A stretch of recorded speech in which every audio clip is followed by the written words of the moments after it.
Rare explanation में आपका फिर से स्वागत है। आज मैं एक्सप्लेन करने वाला हूँ द गोल्डन आइज के 48 एपिसोड को। पिछले एपिसोड में हमने देखा कि हीरो को अपने ग्रैंडफादर की डायरी मिलती है, जिससे उसे पता लगता है कि लिटिल माँ गोल्डन आइज के राज के बारे में जानता था और उसे पाना भी चाहता था। और लिटिल माँ ने ही मिस्टर नागा के पिता पर हमला किया था और हीरो के ग्रैंडफादर के गायब होने के पीछे लिटिल माँ का ही हाथ था।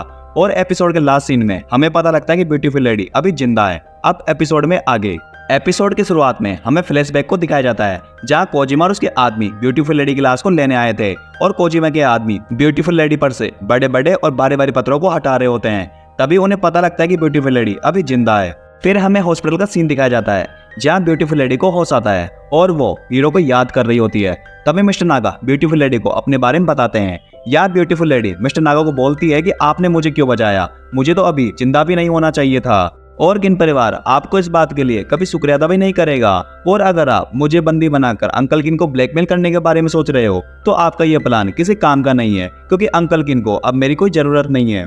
इस पर मिस्टर नागा ब्यूटीफुल लेडी को बोलते हैं कि आप जैसा सोच रही हैं वैसा मेरा कोई प्लान नहीं है। मैं तो बस इतना चाहता हूँ कि आप ठीक हो जाएं और स्वतंत्र रूप से अपने जीवन को जिएं, और जब आपकी मर्जी हो आप यहाँ से जा सकती हैं। फिर ब्यूटीफुल लेडी मिस्टर नागा से एक बात के लिए रिक्वेस्ट करती है कि आप जुआंग रुई को मेरे जिंदा होने की बात को नहीं बताओगे, क्योंकि अब तक मैंने अपने पिता अंकल किन के कहने पर जुआंग रुई के जीवन को कठिन बनाया है। मैंने उसका साथ देने के बजाय उसके लिए हर वक्त परेशानियां खड़ी करी है। और जुआंग रुई ने मुझे अपना एक अच्छा दोस्त माना और मेरे से अच्छे से व्यवहार किया, परंतु मैंने केवल उसे धोखा दिया। और अब मैं ये नहीं चाहती कि वह मुझसे मिलने आए और मुझ पर दया दिखाए। इससे तो अच्छा यह होगा कि वह इसी सोच के साथ जिंदा रहे कि ब्यूटीफुल लेडी मारी गई।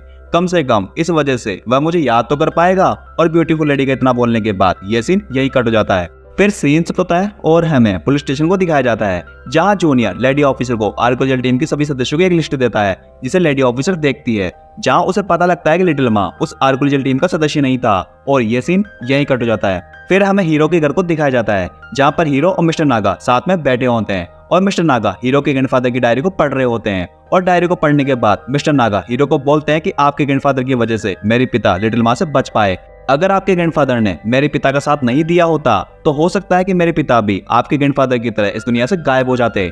परंतु हमें इस डायरी से लिटिल माँ के बारे में ज्यादा कुछ नहीं पता लगा है। तभी हीरो को लेडी ऑफिसर का कॉल आता है और वह लिटिल माँ के बारे में बताती है कि लिटिल माँ आर्कियोलॉजिकल टीम का सदस्य नहीं था। इस पर हीरो बोलता है कि अगर लिटिल माँ आर्कियोलॉजिकल टीम का सदस्य नहीं था तो फिर आर्कियोलॉजिकल टीम के साथ कैसे आया। इस पर लेडी ऑफिसर जवाब देती है कि यह तो मुझे नहीं पता, यह एक और पहेली है जो हमें सुलझानी होगी। फिर कॉल कटने के बाद हीरो ये सारी बात मिस्टर नागा को बताता है। इस पर मिस्टर नागा बोलते हैं कि जुआंग रुई आप चिंता मत करो, धीरे धीरे सारा सच बाहर आ जाएगा।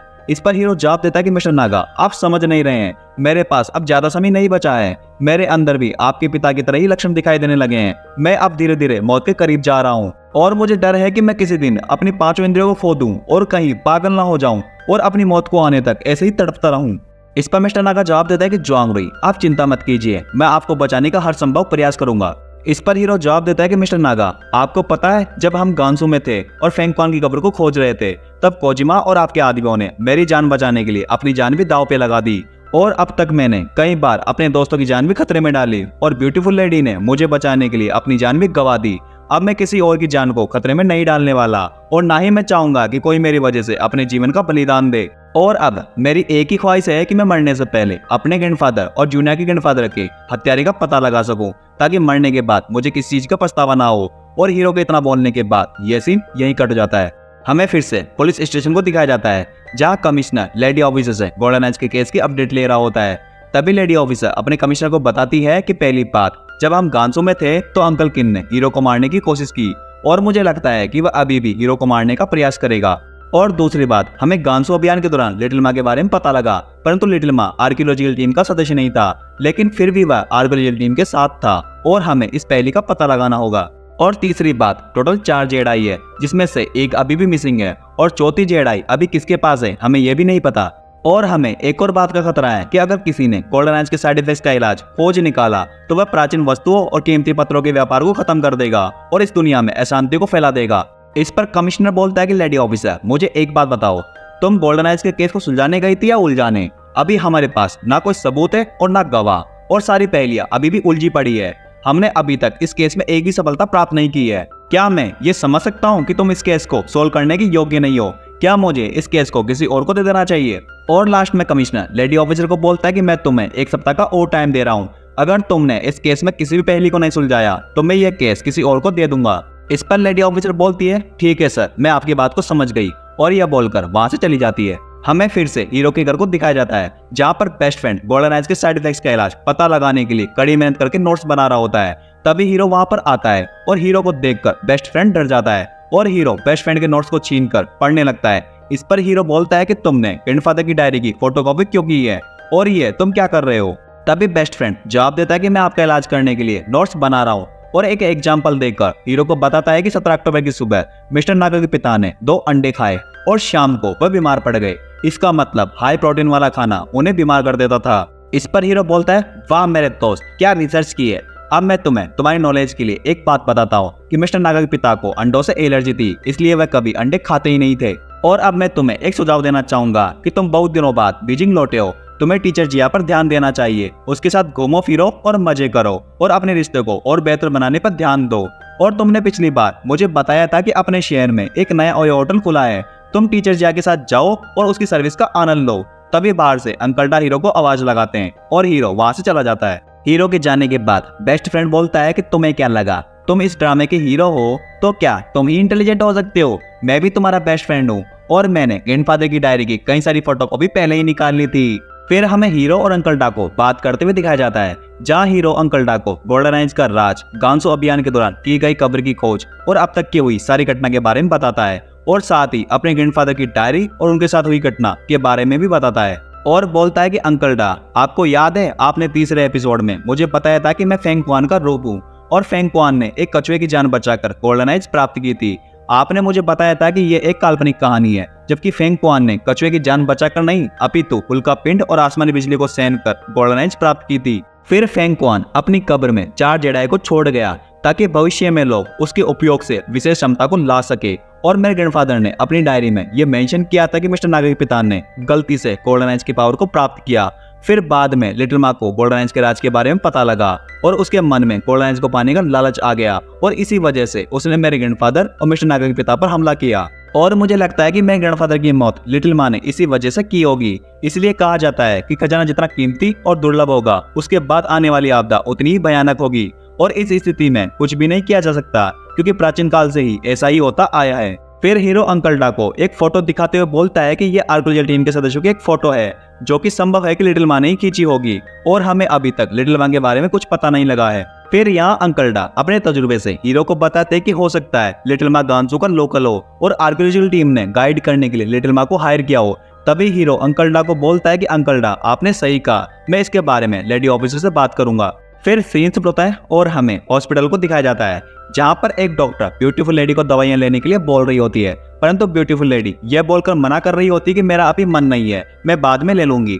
तभी हमें मिस्टर नागा को दिखाया जाता है जो डॉक्टर से बोलता है कि मैं ब्यूटीफुल लेडी से बात करता हूँ। तभी डॉक्टर वहां से चली जाती है। फिर मिस्टर नागा ब्यूटीफुल लेडी को बोलते हैं कि मैं जानता हूँ आप अपने जीवन से थक गई हैं और आप अभी और जीना नहीं चाहती, इसलिए मैं आपको एक नई पहचान देने आया हूँ। फिर मिस्टर नागा ब्यूटीफुल लेडी को एक पासपोर्ट देते हैं और आगे बोलते हैं कि अब से आप एक जापानी सिटीजन हैं और आपका नाम कोजिमा माकी रहेगा।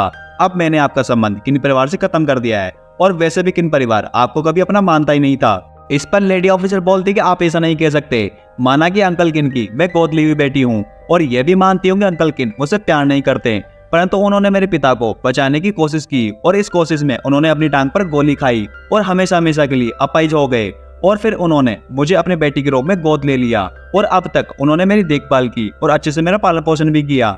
इस पर मिस्टर नागा बोलते हैं कि ब्यूटीफुल लेडी, क्या आपको पता है जब आप गुफा में पत्थरों के बीच दब गई थी तो आपके पिता अंकल किन ने आपकी लाश को वापस ले जाने तक की कोशिश नहीं की और उन्होंने केवल अब तक तुम्हारा इस्तेमाल किया, और जब उन्हें पता लगा कि तुम मर गई तो तुम्हारा अंतिम संस्कार तक करने के बारे में नहीं सोचा। फिर मिस्टर नागा कुछ फोटोज ब्यूटीफुल लेडी को देते हैं और ब्यूटीफुल लेडी उन फोटोज को देखकर फ्लैशबैक में चली जाती है जहाँ हमें ब्यूटीफुल लेडी के बचपन के सीन को दिखाया जाता है, जहाँ बचपन में ब्यूटीफुल लेडी उसके असली पिता से बर्थडे गिफ्ट मांग रही होती है। तभी उसके पिता एक ब्लैंक पेपर पर पेंसिल से स्केच करके एक ज्वेलरी के डिजाइन को दिखाते हैं और ब्यूटीफुल लेडी ये देखकर खुश हो जाती है, और उसके बाद उसके पिता उसके फोटोज क्लिक करते हैं और दोनों बाप बेटी को हंसता खेलते हुए दिखाया जाता है। फिर मिस्टर नागा आगे बोलते हैं कि आपके पिता और अंकल किन अच्छे दोस्त हुआ करते थे और एक दिन किसी इन्वेस्टर से मिलने के लिए दोनों बीजिंग आए थे। क्या आपको पता है उस दिन क्या हुआ था? फिर ब्यूटीफुल लेडी उस दिन को याद कर रही होती है और बताती है कि मैं एक बॉडीगार्ड के साथ मार्केट से वापस आ रही थी और उस दिन मैंने अपनी आंखों से देखा कि अंकल किन किसी से बचने के लिए बाहर आ गए और उनके पैर पर एक गोली लग गई और अंकल किन ने मेरी जान बचाने के लिए मुझे वहां से भगा दिया और फिर थोड़ी देर बाद मुझे पता लगा कि मेरे पिता को किसी ने मार दिया है। इस पर मिस्टर नागा बोलते हैं, क्या आपको लगता है जो आपने देखा वही सच है या इसके पीछे की कहानी कोई और भी हो सकती है? क्या ऐसा नहीं हो सकता कि अंकल किन ने तुम्हारे पिता को मारने का प्लान बनाया और अपने आप को बचाने के लिए तुम्हें चश्मदीदा गवाह बना दिया? और क्या तुम्हें पता है तुम्हारे पिता के मरने का कारण क्या था? तुम्हें तो केवल कहानी का वो पहलू दिखाया गया जो वो दिखाना चाहते थे।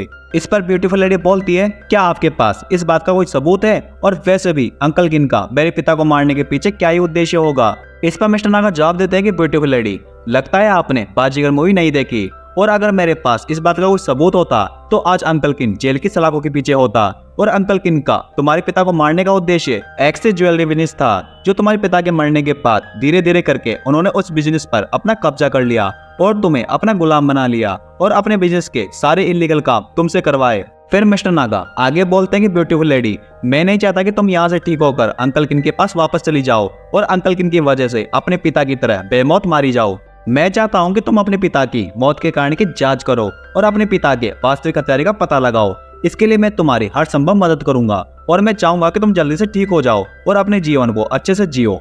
और मिस्टर नागा की इतना बोलने के बाद यह सीन यहीं कट हो जाता है। अब हमें एपिसोड के लास्ट सीन में लेडी ऑफिसर को दिखाया जाता है जो लिटिल माँ की तलाश में फिर से गांसू आ गई होती है और गांसू के एक गाँव में लिटिल माँ का पता लगा रही होती है। तभी लेडी ऑफिसर को एक घर में एक आदमी लिटिल माँ के बारे में बताता है और यह एपिसोड इसी सस्पेंस के साथ यहाँ समाप्त हो जाता है। अब हमारी मुलाकात होगी द गोल्डन आइज के नेक्स्ट एपिसोड में। अगर आपको यह एपिसोड पसंद आया तो वीडियो को लाइक और शेयर करें। इसी प्रकार की रेयर एक्सप्लेनेशन देखने के लिए चैनल को सब्सक्राइब जरूर करें। सी यू सून।